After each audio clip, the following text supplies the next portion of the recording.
Well, now to the other big story today from the border. Canada announcing that it's lifting all COVID travel restrictions starting October 1st, this coming Saturday. At that point, you will no longer have to fill out the ArriveCAN app before you cross. Also, no more proof of vaccination or negative tests, and no more mask requirements on planes and trains in Canada.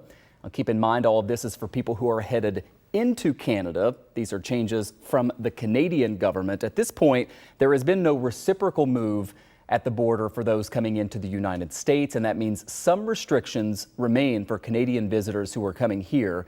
We want to unpack all of this tonight with local immigration attorney Rosanna Berardi, who's been here often as we've talked about all of the changes at the border, some going in one direction, some going in the other. Rosanna, it's great to have you back on the show today. And I want to start with just the impact of these changes. We thought that this was going to happen today. It was widely reported. Here we are. How big of an impact is this going to have for people trying to cross the border?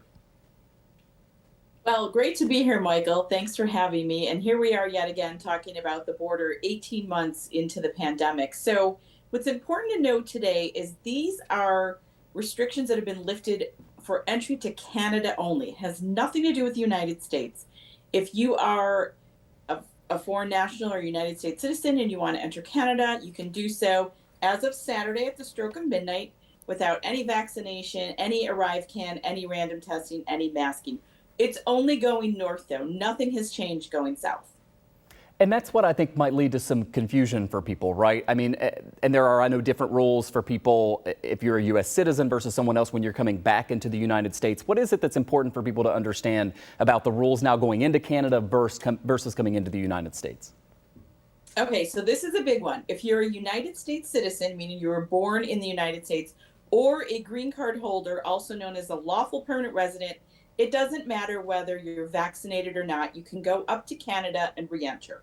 However, if you're here in Western New York on a work permit, or if you're an international student, you're not born in the United States, and you're not vaccinated, you can pop up to Toronto for the weekend, but you're going to have a hard time coming back into the United States because the United States still requires foreign nationals to be vaccinated by entry through air and land.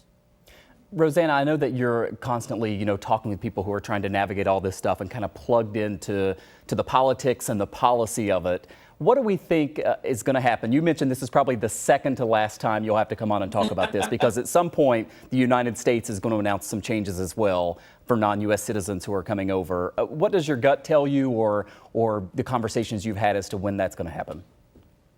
Well, the U.S. hasn't officially made any announcement, but my best guess is it's going to happen very soon. Probably, I would guess, before the midterm elections. If I had to guess, definitely by the end of the year. We're one of the very few countries that still requires vaccines for entry, so I think it's going to happen. It would have been delightful had the U.S. and Canada worked in tandem today, but that didn't happen. We are very happy to see ArriveCAN going away. It has been a thorn in the side for many of our clients and travelers. We get phone calls all day about it. So very nice to have that go away at the end of the week. But once again, we'll have one more big announcement, hopefully, when the United States does decide to end the vaccination requirement. Finally, Rosanna, before we run out of time here, in terms of your clients, in a practical sense, how good is this news? Because I think about, we talked to the mayor of Niagara Falls, Ontario. He thinks this is going to have a big impact in terms of tourism and economically, but also with people's lives, this has an impact.